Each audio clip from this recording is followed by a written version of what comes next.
자, 반갑습니다. 리더스탁 정예준입니다. 이번 주 스탁마켓 나우 시간에 살펴볼 내용은 변동성 지수인 빅스 지수를 통해 시황 관련 이야기를 함께 해보려고 합니다. 이 변동성 지수에 대해서 생소하신 분들도 계실 텐데 간단하게만 말씀드리면은 증시에 뭔가 특별한 상황이 생길 것 같을 때 시장에 대한 큰 변동성을 만들 수 있는 something 스페셜한 상황이 생길 것 같을 때 폭등해주는 지수라고 생각하시면 됩니다. 근데 이 빅스 지수가 지금 2020년도 코로나 팬데믹 이후 최저치를 경신해 놓은 상태입니다. 그만큼 굉장히 고요하다라는 거죠. 그래서 과연 지금 이 상황이 그만큼 평화의 시대, 별일이 없는 평화의 시대일 것이냐, 아니면은 뭔가 큰 폭풍이 불어닥치기 전에 고요한 상태, 즉 폭풍 전야의 상태인가에 대한 이야기를 해보고자 하는 겁니다. 제가 어떤 이야기를 하게 될지는 여러분들도 다들 알고 계실 거예요. 당연히 폭풍 전야적 관점으로 생각을 하고 있다라는 이야기를 결과적으로 하게 될 텐데, 왜 폭풍 전야의 상황으로 해석을 하는지에 대해서 또 설명을 해드리도록 할 테니 목차부터 확인하시면서 오늘 스탁마켓 나우 시작을 해보도록 하겠습니다. 자, 첫 번째 목차로 볼 거는 이 빅스 지수에 대한 개념을 먼저 좀 살펴드리고 넘어가도록 하겠고요. 그리고 두 번째로 과거의 빅스 지수와 증시의 상관관계에 대한 부분을 한번 사례로 보여드리도록 하겠고, 현재의 변동성 지수인 빅스가 신저가로 경신되어져 있는데 여기에 대한 의미를 어떻게 해석해야 될 것인가에 대한 부분을 세 번째 목차 내용으로 다루고 방송 마치도록 하겠습니다. 자, 그럼 첫 번째 빅스의 지수 개념부터 시작을 해보도록 할게요. 자, 1부입니다. 빅스 지수의 개념.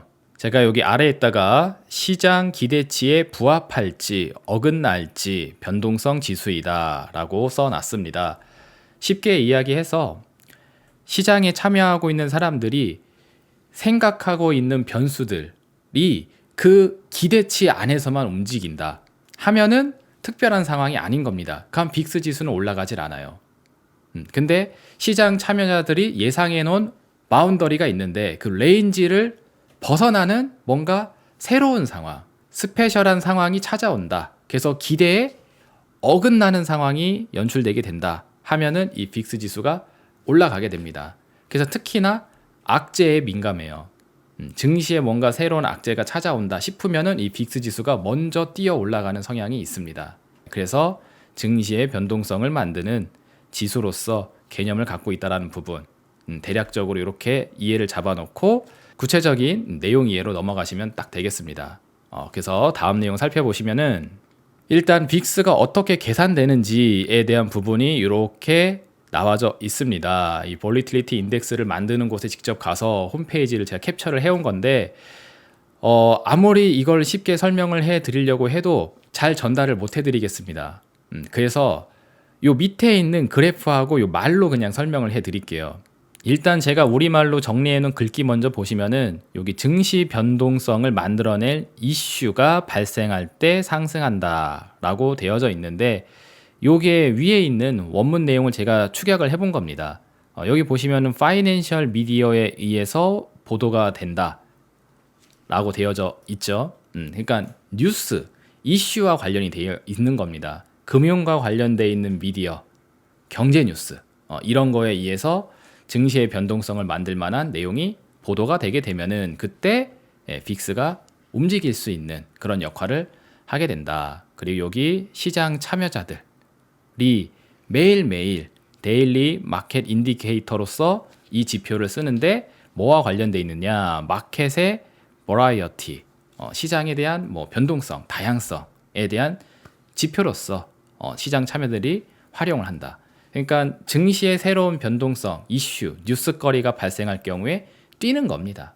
그래서 특별한 이벤트 발생 시점에서 급등을 하게 되고, 거꾸로 특별한 이벤트가 없다, 시장 참여자들이 생각하는 수준 안에서만 이슈들이 있다 하게 되면은 이거는 그냥 쭉 떨어져서 최저 수준으로 내려오게 돼요.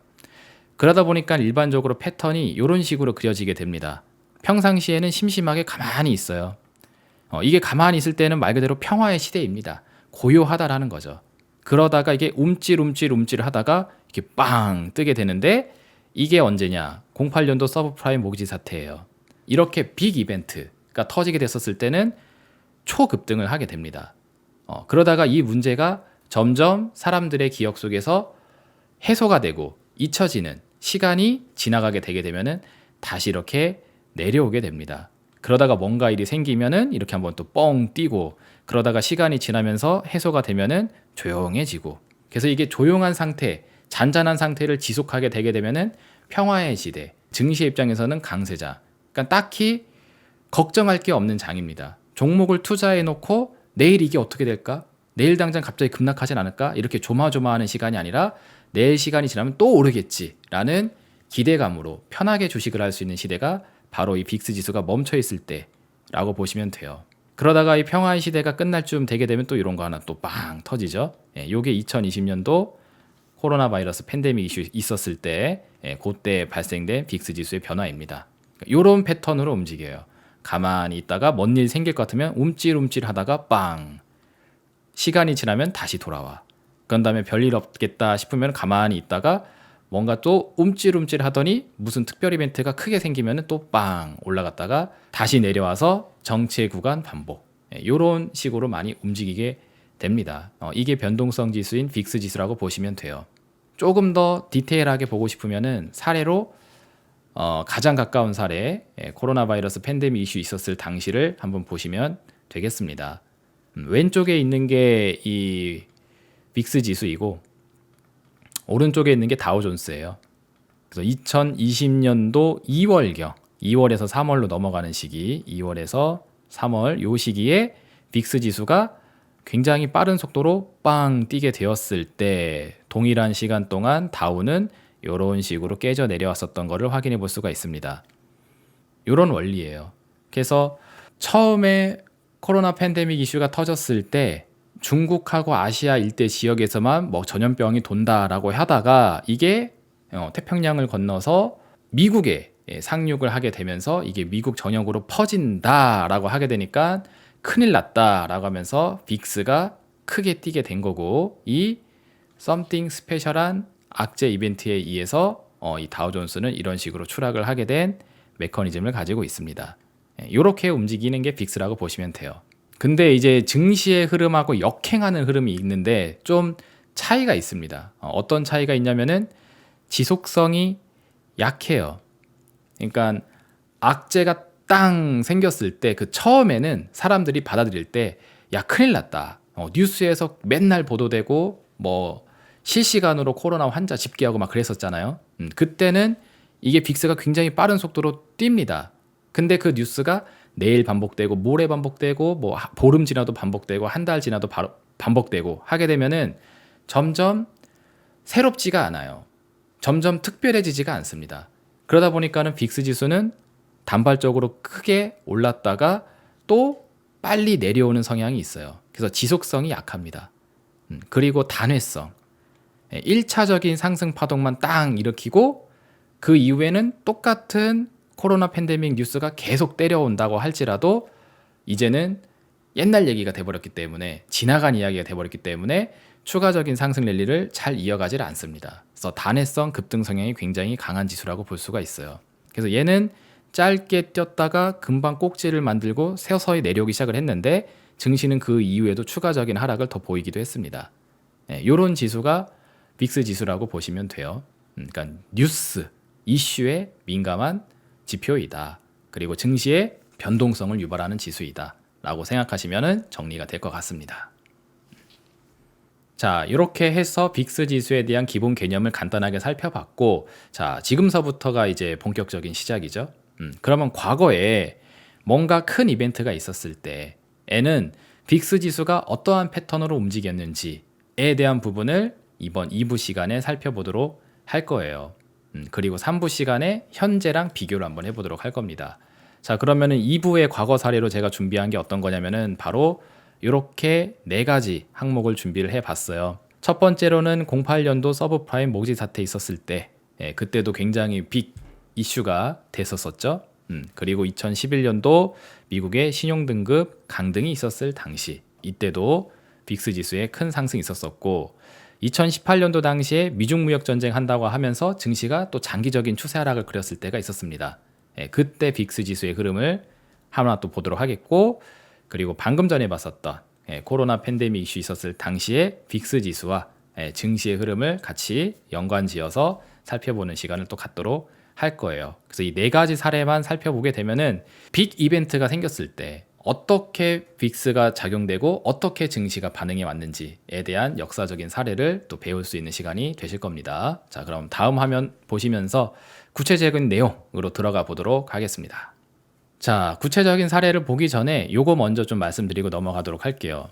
선결 조건이라고 해서 이 빅스 지수의 폭등은 모두 빅 이벤트에서 발생한다 라는 사실을 미리 좀 알고 넘어가셨으면 합니다. 그러니까 뭔가 큰일이 생겼을 때 뛰는 거라고 생각하시면 되세요.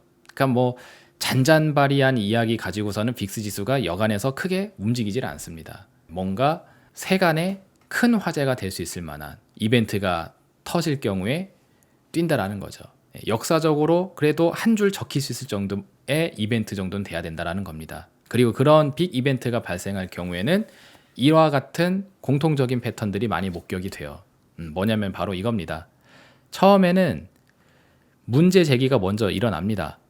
이렇게 가다가는 큰일 날 수 있다. 조심해야 된다. 경계해야 된다. 위기가 찾아오고 있다. 라는 식의 문제 제기가 먼저 진행이 되다가 그런 다음에 꼭 이렇게 찾아옵니다. 해결된 척. 아까도 이야기했죠. 뉴스가 계속 반복되다 보게 되면은 내성이 생겨요. 사람들이. 야, 그거 예전에도 그랬던 거잖아. 전에도 나왔던 이벤트잖아. 이전서부터 계속 제기됐었던 문제잖아. 근데 별일 없잖아. 해결된 거 아니야? 끝난 거 아니야? 아직도 그거 떠드는 사람 있어? 하면서 해결된 척 하는 시간을 주고, 그리고 이 해결된 줄 알았던 이 문제가 살아있다가 이게 뇌관을 건드리게 되면서 이제 폭발을 빵 하게 되었을 때 이 빅 이벤트의 뉴스가 드디어 이제 생기게 되게 되면서 변동성 지수가 미친 듯이 폭등을 하게 되는 상황으로 넘어가게 됩니다. 그걸 약간 이제 좀 그래프로 설명을 하면은 이렇게 볼 수가 있어요. 구간을 좀 끊어서 정리를 해드리면은 약간 이런 느낌입니다. 문제 제기가 처음에 될 때는 빅스 지수가 폭등하지는 않고 움찔움찔합니다. 이러다가 증시에 뭔가 새로운 충격을 줄 수 있는 문제거리가 생기는 것 같은데 할 때 빅스가 올라가려고 움찔 하면서 점점 방향을 위쪽으로 잡아가려는 흐름들이 살살살살 목격이 됩니다. 뭔가 바닥에서부터 움찔 한다라는 거죠.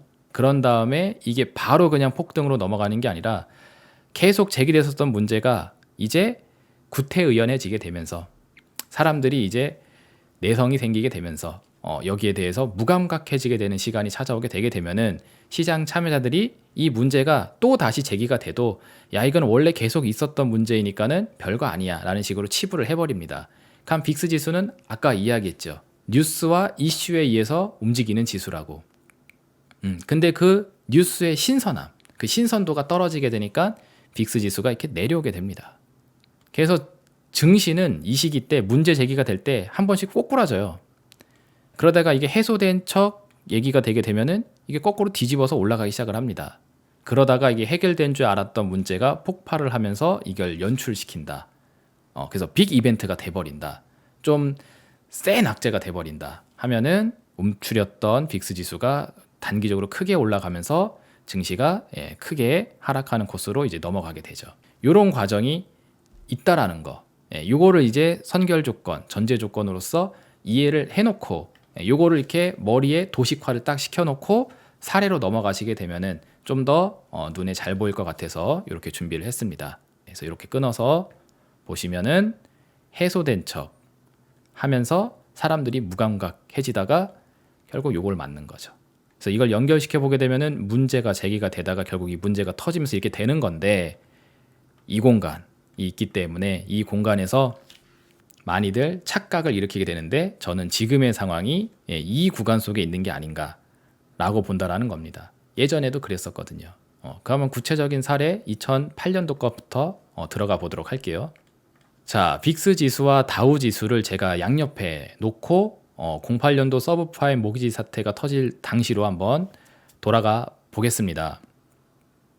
보시면은 07년도 넘어가면서부터 빅스 지수가 움찔움찔하면서 추세를 위로 올려가는 모습이 이렇게 목격이 되게 됩니다. 얘가 빵 이렇게 여기까지 막 높게 뜨진 않지만 이렇게 올랐다 떨어졌다 올랐다 떨어졌다 이런 식으로 움찔움찔하면서 저점 추세를 점점 올려가는 모습이 확인이 되죠. 예, 요때마다 요 동그라미 쳤었던 지역이 확인될 때마다 증시가 밑으로 툭 밑으로 툭 밑으로 툭 떨어지게 됩니다. 그러니까 갑자기 급락을 해요. 급락해놓고 천천히 뚜뚜뚜뚜뚜 해서 올려놓고 올려놓게 되면 여기서 갑자기 또 훅 갑자기 떨어뜨려 놓고 또 뚜뚜뚜뚜 해서 천천히 또 올려놓고 이거를 반복하면서 여기서 뭔가 악재 상황이 발생해서 문제 제기가 될 때 그 사전에 대한 징후로서 이런 것들이 목격이 되게 됩니다. 빅스 입장에서는 바닥에서부터 점점 이렇게 고개를 들려고 움찔움찔 거리고 지수 입장에서는 고가권에서 잡고 급락 캔들들이 목격이 돼요. 이렇게 그렇게 진행이 되다가 다음 단계를 보시게 되게 되면은 이런 과정을 거치게 되게 됩니다. 빅스 지수가 이렇게 내려가 버려요. 추세를 깨버리죠. 그러니까 문제가 계속 제기가 됐었는데 07년도서부터 08년도까지 1년이라는 시간 동안 이 서브프라임 모기지에 문제가 있다라는 사실이 계속 제기가 됐었습니다. 근데 이게 계속 제기가 됐는데도 별 문제가 안 생기니까 부동산 가격이 막 급락을 한다든지 하지 않으니까 야 이거 뭐 1년 동안 지켜봤더니 별일 없다. 원래 뭐 모기지 채권이라는 게 절대적으로 깨질 수가 없는 그런 채권이지 않느냐, 초우량채이지 않느냐. 그러니까 이거 가지고 걱정하는 건 아닌 것 같다라고 하면서 해소된 척 했었을 때가 요겁니다. 그래서 더 이상 모기지 채권에 대한 문제 제기가 시장 참여자들이 악재로 받아들이지 않는 상황이 찾아오게 되었을 때가 요 지점이라는 거죠. 요거에 대한 요때 당시에 그 이해를 잘 하시려면은 우리 영화도 있지 않습니까? 빅쇼트라는 영화를 보게 되게 되면은 모기지 채권 가치가 빵을 향해서 가고 있는 게 명확하게 목격이 되고 있는데도 사람들은 과거서부터 원래 모기지 채권이라는 거는 가치가 깨질 수가 없는 절대 무결한 채권이다라는 강력한 인식이 잡혀져 있기 때문에 그 특수한 상황이 올 거라는 가정을 하질 않죠. 그러다 보니까는 위험을 감지하지 않고 넘어가 버렸는데 그게 이제 문제가 뒤늦게 터지게 되면서 쇼크가 오게 된 거잖아요. 그때 당시 상황을 보시면은 빅스가 이랬다라는 걸 볼 수가 있습니다. 계속적으로 제기가 됐었던 문제. 그래서 그 영화상에서도 마이클 버리나 이런 사람들이 08년도서부터 그 CDS 프리미엄을 매입한 게 아니라 훨씬 전서부터 한 1년 반인가 2년 전서부터 CDS를 매입을 하기 시작을 했었었죠. 왜냐하면 이미 그때 사전 징후가 있었기 때문에. 하지만 이것이 시장이 받아들이지 않고 그냥 무감각해지는 시간이 요때 찾아오게 됐고 문제가 터지지 않을 거라고 생각했었던 그게 이제 촉발이 되게 되면서 결국 빅스 지수를 80포인트까지 끌어올리게 됐습니다. 20포인트 때 있었던 게 80포인트까지 갔으니까 4배가 뛴 거예요. 빅스 지수가. 그리고 그 전에 4배가 뛰기 전에 이 상승하려고 했었던 추세를 무너뜨리는 요 하락이 폭풍 전야였다라는 거죠. 요 빨간색 구간, 추세를 깨트렸었던 이 구간을 다우존스로 넘어가서 보시게 되면은 이 시기입니다. 문제가 툭툭툭툭 제기가 되면서 급락이 한 번씩 있었었는데 해소된 줄 알았다가 이게 터지면서 증시는 이렇게 고꾸라지게 됐고 빅스 지수 입장에서는 추세를 여기서 깼다가 다시 본 추세로 돌아간 다음에 이 랠리가 이어지게 된 거고 확인되시죠? 그러니까 패턴이 아까 전에 말씀드렸던 대로 문제가 먼저 제기가 되고 이게 끝난 줄 알았는데 끝나지 않은 상태에서 폭발을 해버리게 되니까 이렇게 문제가 찾아오게 되는 이런 일련의 과정을 통해서 움직였음을 확인해 볼 수가 있습니다. 그래서 깨끗하게 문제가 해소가 돼서 진짜 평화의 시대가 온 거다 하게 되면은 빅스 지수는 이렇게 내려와서 여기서 이제 천천히 가만히 고요한 상태를 유지를 하겠죠. 근데 묻어놨었던 문제가 해소가 되지 않은 채 뒤에서 폭발하게 되면은 이게 나오게 되고 증시 입장에서는 요게 나오게 되고 그리고 이 폭발을 경험하기 전에 사전 징후로서 폭풍 전야와 같은 고요함이 있었다라는 사실을 08년도에 목격을 해볼 수 있습니다. 자, 그리고 이 08년도 사례와 유사하게 우리가 경험했었던 좀 빅 이벤트들 같은 경우에는 유사 패턴이 또 계속 목격이 돼요. 2011년도로 또 넘어가서 한번 또 같이 보도록 할게요. 자, 2011년도 빅스랑 또 다우 지수를 양옆에 또 두고 보고 있습니다. 보시게 되면은 2011년도 미국의 신용등급 강등 사건이 있었을 당시 보시게 되면은 빅스 먼저 볼게요. 여기 제가 동그라미 점선으로 칠해 놓은데 보시면은 여기 3월 달에 여기 마치 3월 달에 이상 징후가 또 확인이 되죠. 원래는 요 잔잔바리 17.5포인트 정도 되는 수준 20포인트 아래에서 잔잔바리로 놀고 있다가 갑자기 여기서 확 튀어 올라가게 됩니다. 왜? 문제 제기는 이미 사전에 있었었거든요. 미국의 재정이 지금 바닥이 났다. 그래서 부채 한도를 올려야 되는데 돈을 찍어서 빚을 막는 이 상황을 과연 우리가 안전하다고 평가할 수 있을까? 미국에 대한 신용 우려가 걱정이 된다라고 한 이벤트가 증시 입장에서는 여기 7월, 8월 달에 여기 8월 달 당시에 이게 부각이 되게 된 건데 8월 달이 될 때 갑자기 생긴 이벤트가 아니에요. 이미 그로부터 5개월 전에 사전 징후로서 요게 문제 제기가 있었었습니다. 그리고 그때 당시 빅스 지수도 이렇게 상승을 해줬고요. 확인되시죠? 그래서 이 문제가 요 문제가 해소된 줄 알았는데 그게 폭발해버리면서 나온 게 빅스의 폭발 요거고 증시의 추락 요겁니다. 아시겠나요? 그리고 그 사전에 또 흐름을 보시게 되면은 요런 모습이 또 목격이 돼요. 원래 빅스 지수는 여기 15포인트 아래로 내려간 이력이 없었었습니다. 요 근래에 여기도 저점이 15포인트까지만 형성이 되어져 있죠. 근데 한 5월로 넘어가면서 4월에서 5월 초로 넘어가는 요 시즌에 갑자기 저점을 갱신하면서 신저를 써버려요. 빅스 지수가 최저가로 최저 수준으로 내려가 버린다고요. 이 문제가 해소가 되지 않았음에도 불구하고 빅스 지수가 내려갔다는 뜻은 이제 세상 사람들이 이 이슈에 이제 무감각해진다라는 거죠. 결국 저렇게 떠들다가 협상 잘해서 넘어가겠지. 미국이라는 나라가 왜 신용등급이 강등이 되겠는가? 라는 차원으로 그냥 을에 넘어가게 된 겁니다. 전례 없는 상황이 올 거라는 가능성을 일반적으로는 배제하고 생각하니까. 그러니까 이게 한번 일시적으로 훅 떴다가 그냥 이렇게 총총총총 하면서 내려와서 최저 수준까지 저점을 경신해서 내려가는 모습을 보여주게 된 겁니다. 그럼 요때 당시 요 빨간색 체크를 써놓은 당시가 여기 5월로 가는 시간이라고 말씀해드렸죠. 요 동일한 시간 동안 다우존스는 어땠는가 살펴보시면은 그때가 바로 정확하게 요 시간입니다.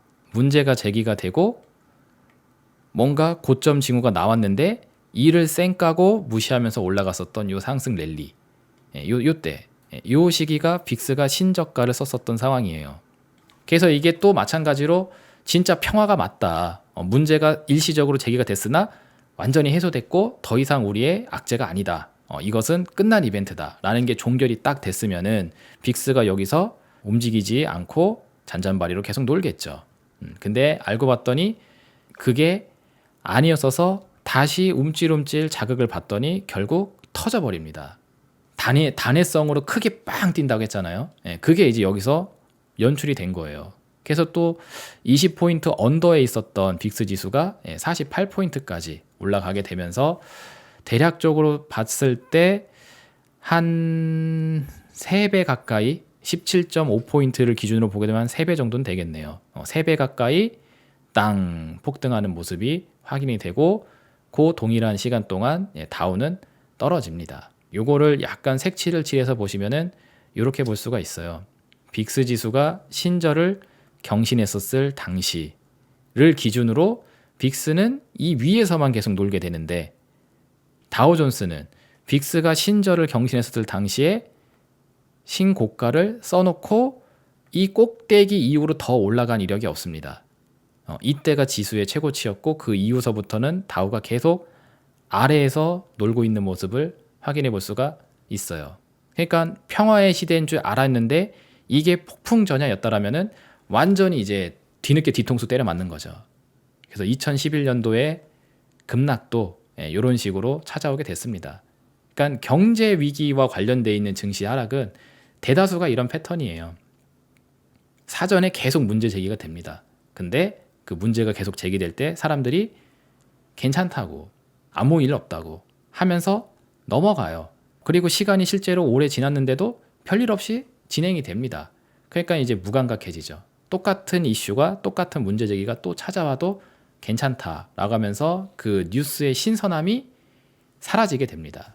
그러면서 빅스는 신저를 경신하면서 내려가게 되고, 그러면서 증시는 고가를 경신하게 되고, 하지만 묻어놨었던 문제가 결국 해소되지 못한 채 터져버리게 되면은 이 뒤에서 뒤통수를 때리는 시세가 빅스 입장에서는 급등, 증시 입장에서는 급락으로 찾아온다라는 거죠. 그래서 제기된 문제가 확실히 제거가 된 게 맞는지 아닌지에 대한 판단을 하는 게 중요하다고 보는 겁니다. 시황 관련해서 제가 그래서 펀더멘털적인 요인에 대한 집중을 해야 된다고 해차가 넘어가는 시간 동안 계속 이야기를 하고 있죠. 이런 사례들을 보시게 되면서 과연 지금의 상황은 확실히 문제가 확실히 문제가 해소된 게 맞는지 라는 차원에 대한 생각을 계속 해볼 필요가 있다라고 그래서 저는 얘기를 하는 겁니다. 자, 그리고 좀 변칙적인 패턴도 있는데 그 다음으로 살펴볼 거는 이제 2018년도의 사례를 한번 좀 보도록 할게요. 마찬가지로 빅스 지수와 다우 지수의 추이를 한번 살펴보도록 하겠습니다. 보시게 되면은 얘도 마찬가지로 미중 무역 전쟁 관련돼서 이벤트가 2018년도 연초서부터 제기가 됩니다.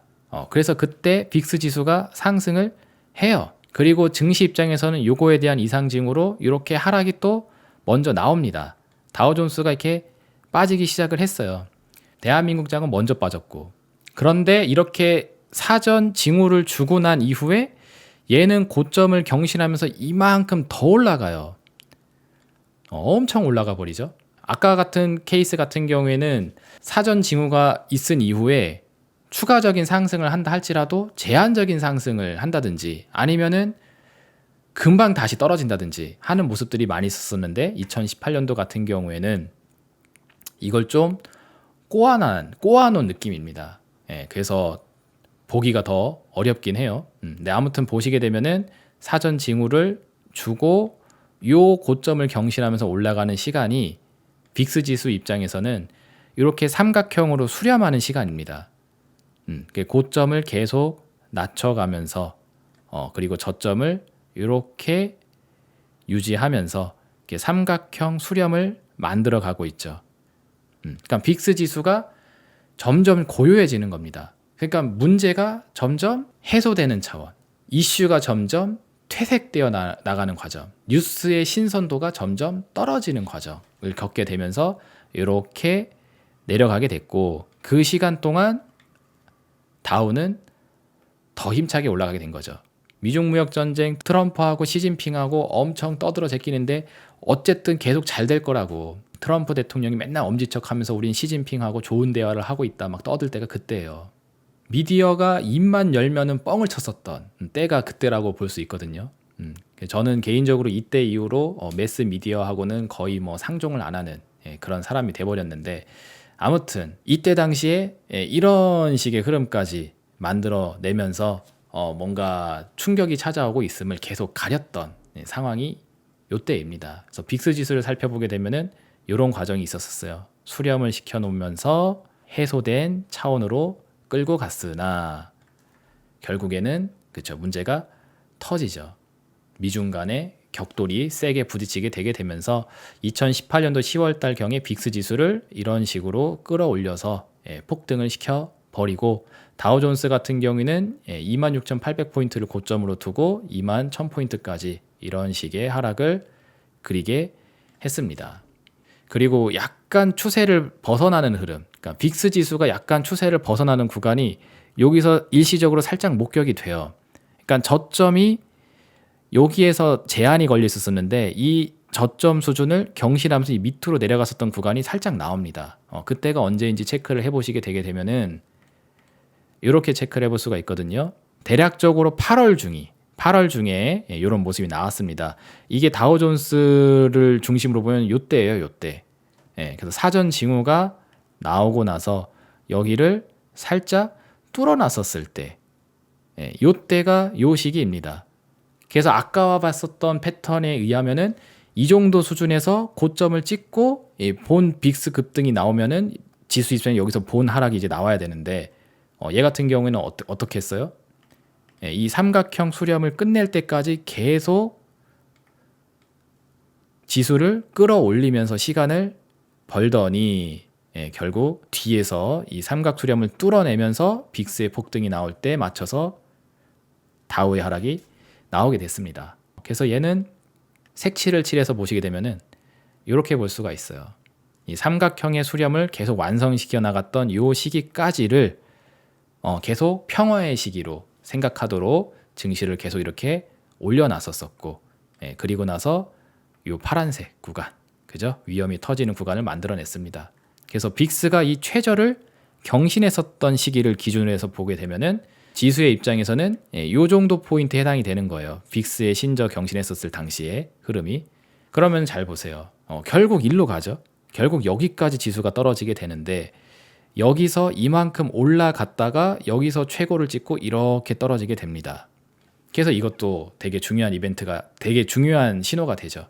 이 신저를 경신하면서 추세를 깨트렸었을 때, 그래서 빅스 지수가 최저로 내려가 버렸을 때, 그때 이게 위험에 대한 폭풍 전야이다 라는 판단을 했다라면은 이 상승하는 시간을 반납하고 이 하락하는 시간 속에서 성과를 내려고 했겠죠.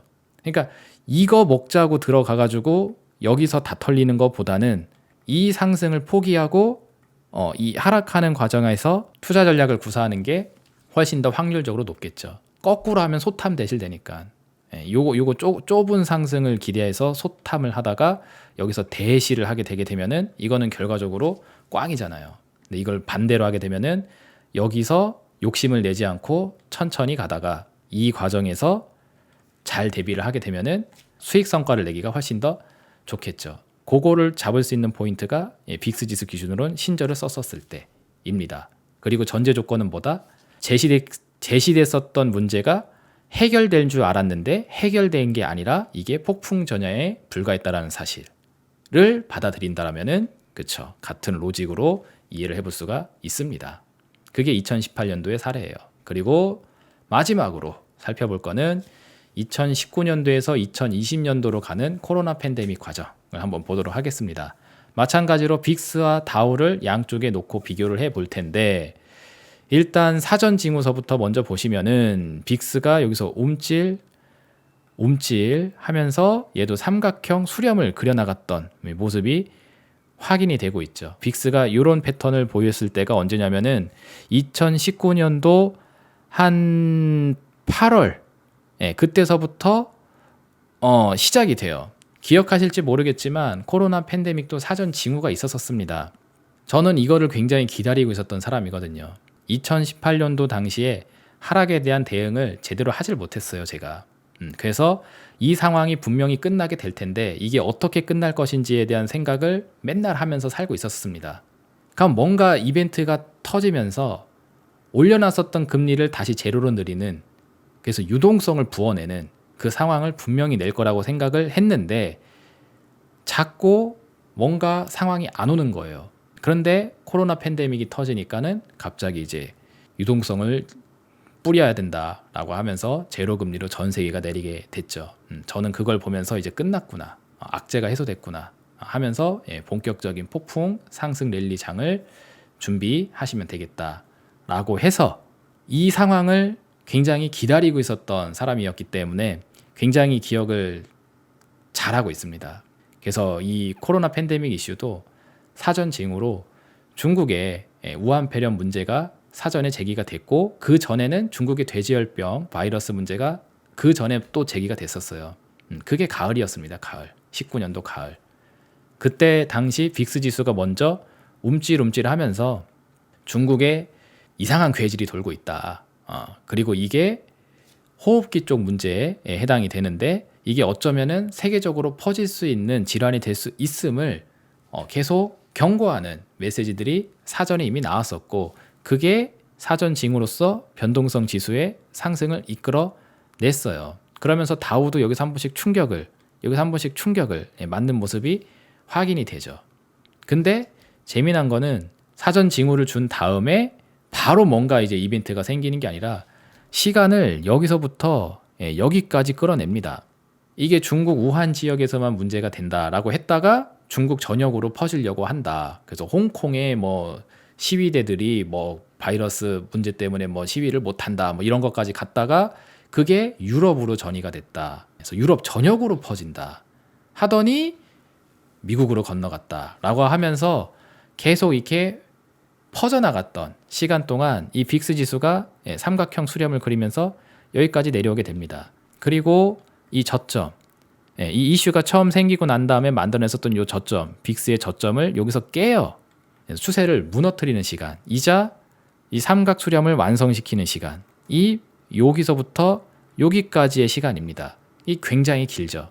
이 굉장히 긴 시간 동안 다우존스를 이렇게 계속 끌어올려서 29,000 이상까지 견인을 시킵니다. 이걸 또 도식으로 보게 되면은 이렇게 그려볼 수가 있어요. 빨간색 박스를 쳐드렸던 이 구간, 그래서 19년도 약간 한 10월 말에서 11월로 넘어가는 시기서부터 빅스가 신저로 내려가게 됩니다. 최근에 저점을 경신을 해버려요. 밑으로. 그러면서 이 문제는 코로나 바이러스도 뭐 메르스나 사스 이런 것처럼 약간 좀 일시적인 유행병이 될 것이다 라는 기대를 가지면서 코로나 팬데믹 상황에 대해서 경계감이 풀어지고 있을 때 그때 빅스가 신저로 경신을 하게 됐고 그때 다우존스가 추가적인 상승 랠리를 쭉쭉쭉 이어나가게 됩니다. 근데 가만히 보면 자꾸 급락하고 총총총총 급락하고 총총총총 급락하고 총총총총 하는 모습이 자주 목격이 돼요. 상승을 하는데 힘이 경운기 달달달달 거리는 것에 올라가고 한번 떨어질 때는 급락 캔들이 툭툭 떨어지고 하는 식으로 진행이 됩니다. 그러니까 약간 어거지성으로 올라가는 기분이 드는 상승을 만들어요. 그러더니 결국 이게 수렴이 끝나는 지점에서 이게 반응을 하기 시작을 하더니 결국 이게 터져버리죠. 그래서 15포인트에 있었던 빅스 지수가 80포인트까지 굉장히 빠르게 올라가게 됩니다. 팬데믹 이슈가 세계적으로 엄청 셌었잖아요. 그러다 보니까 다우 입장에서는 이런 식의 하락을 맞이하게 됐습니다. 그래서 이 빨간색 칠했던 구간, 이전 저점을 경신해서 이 밑에서 놀았던 이 장기적인 시간 보이시죠? 이때가 요 다우존스의 상승 구간입니다. 그리고 요 저점을 다시 탈환해서 상승으로 넘어갔었던 요 타이밍, 여기가 지수 입장에서는 요 지점이에요. 요거를 색칠을 칠해서 또 구분해서 보시면은 이렇게 볼 수 있습니다. 그래서 이 빨간색 구간, 빅스가 신저를 경신해서 내려왔었던 상황이 폭풍 전야로 작용이 됐었을 때 증시는 올라갔고, 이 올라감의 끝이 진행되었을 때 빅스의 폭등과 다우존스의 이제 급락이 찾아오게 됐죠. 이 빅스 지수가 이 제자리를 찾아가기 시작을 했었을 때에는 다우존스가 추가적으로 올라가는 공간이 안 나옵니다. 그러더니 이게 완성이 됐죠. 그래서 가만히 보면은 2018년도 그리고 2020년도에 있었던 악재 같은 경우에는 약간 패턴이 느려요. 깁니다. 그리고 08년도, 11년도 같은 경우에는 금방 움찔했다가 바로 흐름이 나오고, 그래서 뭔가 18년도 이후서부터는 뭔가 이 빅스의 상승과 증시의 하락이 텀을 좀 길게 두고 가는 감이 있죠. 그래서 이런 걸 보시면서 현재 상황하고 비교를 해보게 되면은 크게 다르지 않은 양상이다 라고 저는 보여집니다. 거기에 대한 부분을 이제 마지막 3부로 이야기를 한번 해보도록 할게요. 자, 마지막으로 현재 빅스 지수를 보도록 할 텐데, 마찬가지로 빅스 지수가 신저를 경신했다라는 것은 두 가지 의미가 있습니다. 평화의 시작일 수도 있어요. 그죠? 그리고 한편으로는 또 폭풍 전야일 수도 있습니다. 그리고 저는 이 두 가지의 선택지에서 폭풍 전야일 가능성이 높다라고 보는 편이고, 왜? 이전서부터 제가 제기해 드렸던 그 문제들이 해소됐다라고 볼만한 근거가 제 시선에선 그 어느 것 하나도 존재하지가 않거든요. 오히려 지금 문제를 짬시켜 놓고 괜찮은 척 넘어가고 있다라고 보기 때문에, 그렇다라면은 과거와 유사 패턴이 나올 수 있는 건데 그렇다면 지금이 폭풍 전야의 시간을 갖는 게 아니냐라는 거죠. 실제로 차트도 한번 좀 보시면은 이런 현상이 좀 목격이 되고 있습니다. 마찬가지로 빅스 지수하고 다우 지수를 준비를 했는데 최근 먼저 보시면은 2023년도 들어서 3월경서부터 보고 계시는 거예요. 그래서 우리 2월 3월경에 은행 이슈 있었었죠. SVB 파산 이런 거. 그거 있었을 때 빅스 지수가 한번 크게 뻥 떴는데 추세를 쫙쫙 끌어올리는 게 아니라 다시 이렇게 쭉 들어가 버립니다. 왜? 조용해졌잖아요. SVB 뭐 시그니처 뱅크 하고 몇 개 파산 나고 크레딧 스위스 팔려 나가고 하게 되면서 지금은 이제 추가적인 뉴스가 안 나오죠. 그러니까 이제 일단락된 거 아닌가라고 하면서 고요해진 상태입니다. 그래서 빅스 지수도 이 저점이 이런 식으로 추세를 그리면서 살살살살 내려가게 되는데 최근에 보게 되면 이 저점 추세선이 살짝 깨졌어요. 6월달 들어서 이거를 또 이제 빨간색으로 색칠해서 보시면은 이렇게 색칠해서 볼 수가 있습니다. 그래서 이 시기 빅스가 이 저점 추세를 이탈하면서 신저로 최근에 경신이 일어나게 됐는데 그 시기가 지금 다우존스 기준으로는 여기입니다. 여기. 그래서 여기 전고점을 뚫으려고 여기 머리를 갖다 댄 상태예요. 그래서 여기서 34,200 이런 거 툭툭 뚫어버리게 되게 되면은 그렇죠. 다우존스는 고가를 또 갱신하게 됩니다. 근데 또 여기 보시면은 사전 징후로 이게 하나 또 나왔죠. 그래서 이 빅스가 급등하고 다우가 추락해 놓은 상태에서 빅스가 신저를 경신하면서 내려가 보니까 다우는 오히려 신고를 경신하려고 하는 상황. 그래서 이게 해소된 줄 알았던 문제가 다시 찾아오는 패턴이라면 그러면 이게 폭풍 전야의 징후로서 확인을 해볼 수 있는 상태가 되겠죠. 요게 2023년도의 최근 빅스 지수와 다우 지수의 흐름을 비교해 드린 거고 이거보다 조금 더 심각하게 좀 봐야 되는 거는 저는 이거라고 봐요. 긴 추세를 보았을 때의 이야기인데 일단 빅스 지수부터 보게 되게 되면은 이 15포인트라는 자리에서부터 이렇게 움찔움찔 해왔던 시간 이게 21년도 하반기서부터 22년도 연말까지 우리 그 하락 추세장 맞았을 때 그때의 빅스 지수입니다.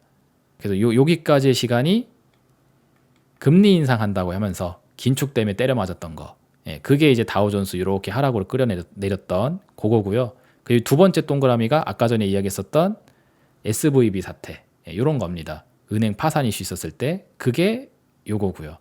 그래서 여기서 하나 여기서 하나 이런 식으로 빅스 지수의 상승과 함께 증시를 한 번씩 충격을 준 상태입니다. 근데 추세를 보게 되면은 뭐 이렇게 막 급락하거나 그런 흐름은 보이지는 않죠. 그죠? 그런 상태에서 빅스가 지금 신저를 경신해서 내려간 상태입니다.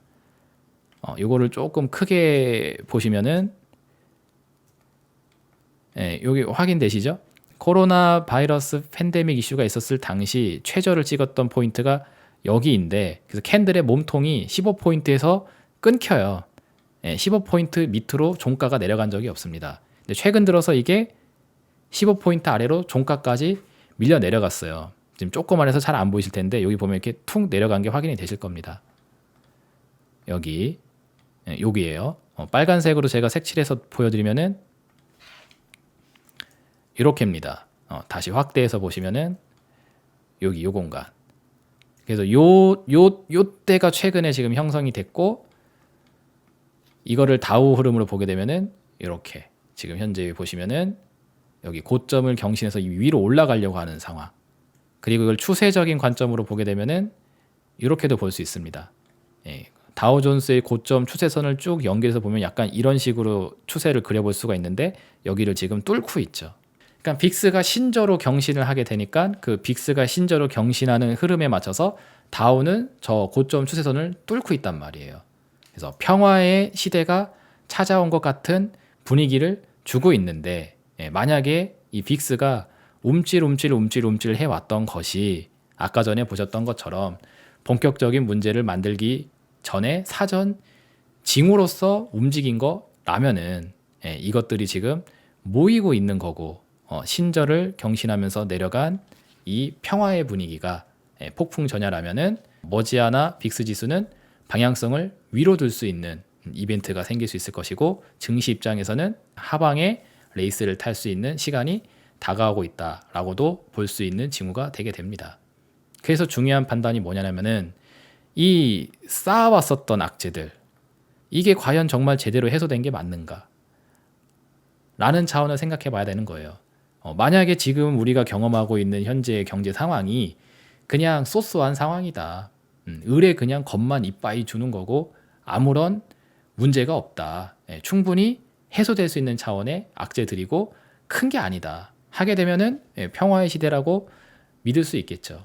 하지만 제가 왜 거기에 대한 신뢰를 갖지 못하냐면은, 다시 한번 이야기하지만 21년도에 제가 주장을 했었던 게 그거잖아요. 코로나 팬데믹으로 만들어낸 유동성 버블을 과연 아무런 트러블 없이 잘 제거할 수 있을 것인지에 대한 의문이 든다. 연준이 긴축의 시간을 뒤로 밀어놓으면서 굉장히 짧은 시간 안에 빠른 금리 인상을 하는데, 이건 아무리 봐도 트러블을 유발할 수 있는 정책이라고 보여지지 스무스한 정책이라고 보여지지가 않는다고. 그래서 이대로 가다간 실물 경기 충격을 경험하게 되는 미래까지 가게 될 텐데, 그게 목격이 된다라면은 나는 이 상황을 평범한 상황으로 볼 수가 없다. 그래서 실물 경기 충격에 따른 증시 하락에 대한 가능성을 오픈을 해놓고 봐야 된다라고 이미 오래전에 생각하면서 장을 봐왔는데, 지금 보게 되면은 그 징후들이 하나씩 다 목격이 되고 있는 채 아무런 해결이 되지 않은 상태에서 그냥 시간만 흘러가고 있는 모습입니다. 그거를 계속 집중시켜 드리려고 제가 방송을 통해서 계속 언지를 드리고 있죠. 물론 아무리 제가 혼자 노력을 한다 한들 들리시는 분들에겐 들리실 것이고 그렇지 않은 분들은 들리지 않겠지만, 어쨌든 계속 저는 제가 중요하다고 판단하는 그 기준에 대해서 계속 집중을 유지시켜 드리고 있어요. 그걸 얼마나 자신의 것으로 받아들일지는 뭐 여러분들이 몫이겠지만, 아무튼 저는 그게 제 기준입니다. 그러다 보니까 이게 스무스하게 평화의 시대로 넘어가는 상황 속에서 연출되는 건지, 아니면은 제기되고 있는 문제를 지금 괜찮은 척 짬시키고 있는 건지를 판단했었을 때 후자의 선택지를 택할 수밖에 없는 상황인 것 같다라는 거죠. 요거를 좀 정리해서 말씀드리면은 이렇게 말씀드릴 수 있을 것 같습니다. 빅스가 코비드 팬데믹 이후 최저치를 경신한 상황이다. 그러면은 우리가 그 이후에 뭐 물가 문제 있었었죠. 그리고 긴축, 금리 인상 문제 있었었고, 그러는 중에 은행들이 파산하는 부도 이슈 있었었고, 미국의 신용등급 관련해서 신용위기 찾아온 게 있었었고, 대한민국 기준에서는 대한민국 경제의 근간이라 할 수 있는 수출 무역이 깨지고 있는 상황 확인되고 있고, 미국은 소비 지표가 상당히 악화되고 있는 모습 확인되고 있고, 글로벌 경제 성장률이 후퇴하고 있는 모습들도 확인이 되고 있고, 그리고 고금리 시대에 의해서 뭐 상업부동산의 부채 위험이 높다. 우리나라도 가계부채 위험이 높다. 정부도 빚이 많고 가계도 빚이 많고 기업도 빚이 많은 상황. 그런데 수익성은 옛날보다 많이 떨어져 있는 상황. 이 모든 것들이 지금 누적적으로 계속 쌓아와 있는 상태인데, 과연 이게 모든 악재가 해소된 평화의 시작이라고 믿을 수 있을까 싶은 거죠. 그게 아니라면은 여기 후자에 해당되는 묻어둔 악재들의 폭발이지 않을까라고 생각하는 게 저는 제 상식에서는 당연하다고 생각을 하는데, 뭐 제 견해에 공감이 되지 않는 분들이 여전히 굉장히 많은 것 같습니다.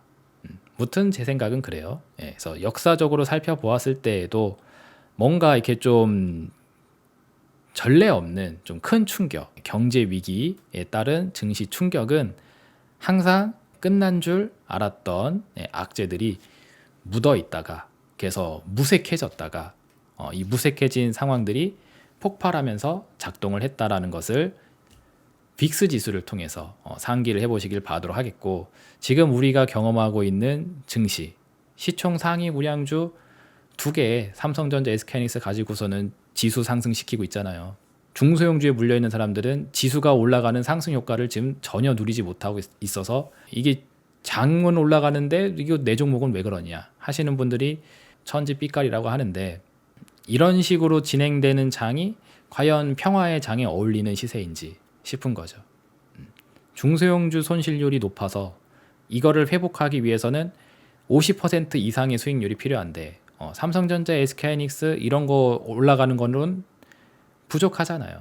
삼성전자가 하루에 많이 올라가봤자 2%, 3%인데 이거 열흘 이상 나와야지 30% 이상 수익이 될 텐데, 그거를 수익을 낸다고 할지라도 계좌를 돌려내기에는 아직 부족하죠. 왜냐하면 물린 종목의 낙폭이 너무 크기 때문에. 많은 분들이 이런 사정이 있는 걸로 알고 있습니다. 그러니까 삼성전자, SK하이닉스 올라가는 게 지수가 올라가니까 뭔가 반갑긴 하지만 그렇게 엄청 달갑지만은 않은 거죠.